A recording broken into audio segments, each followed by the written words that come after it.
కృష్ణ, మనం ఈరోజు తిరుప్పావైలోని 12వ పాసురం యొక్క భావం తెలుసుకుందాం.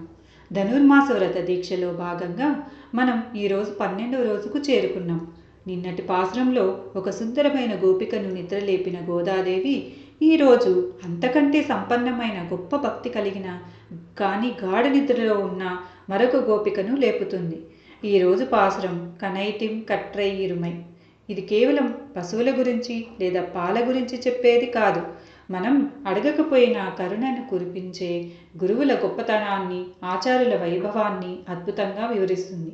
ఈ గోపిక సోదరుడు గొప్ప గోసంపద కలిగిన వాడు. కానీ ఆ సంపద ఎలాంటిదో, ఆమె నిద్ర వెనుకున్న అంతరార్థం ఏమిటో తెలిస్తే మనసు భక్తితో నిండిపోతుంది.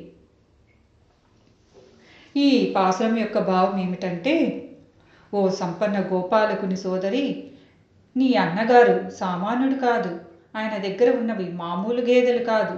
అవి తమ దూడల మీద ఎంతటి ప్రేమానురాగాలను కలిగి ఉన్నాయంటే ఆ దూడలు దగ్గర లేకపోయినా కేవలం వాటిని మనసులో తలుచుకుంటే చాలు, పొదుగుల నుండి పాలు వాతంట తావే ధారగా కారిపోతున్నాయి. అలా కారిన పాలతో మీ ఇల్లంతా తడిసిపోయి ముంగిట బురదగా మారింది.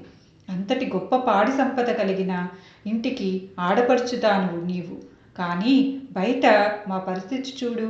మేము నీ ఇంటి గుమ్మం పట్టుకుని నిలబడ్డాం. మా తలల మీద మంచు ధారలు పడుతోంది. ఆ చలికి వణుకుతున్నా సరే మేము శ్రీరామచంద్రుని కీర్తిని పాడుతున్నాం. కోపంతో లంకాధిపతి అయిన రావణుణ్ణి సంహరించిన వీరుడు, మనసుకు ఎంతో ఇష్టమైన ఆ రాముణ్ణి మేము కీర్తిస్తున్నాం.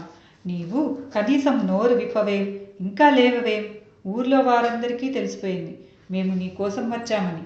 ఇక చాలు, లేచిరా, మనమంతా కలిసి ఆ కృష్ణుడిని సేవిద్దామని ఆండాళ్ తల్లి పిలుస్తుంది. ఈ పాసురంలో ఒక లోతైన ఆధ్యాత్మిక రహస్యం దాగి ఉంది. ఇక్కడ గేదెలు అంటే మందబుద్ధి జంతువులని కాదు, ఆచారులు లేదా గురువులు అని అర్థం. గేదె దూడను తలుచుకోగానే పాలిచ్చినట్టే గురువులు కూడా శిష్యులు అడగకపోయినా వారిపై దయతో జ్ఞానాన్ని ప్రసాదిస్తారు. పాలతో ఇల్లు బురదవడం అంటే ఆచారుల జ్ఞాన ప్రవాహంలో శిష్యులు ఉనికి తేలడం అని అర్థం.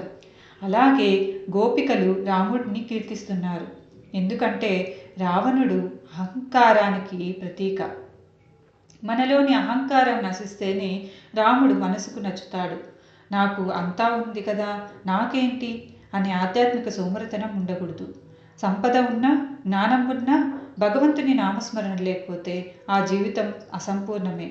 గురువు అనుగ్రహం ఉంటే భగవంతుని చేయడం చాలా సులభం అని ఈ పాసురం మనకు తెలియజేస్తుంది. శ్రీ గోదాదేవికి జై. హరే కృష్ణ.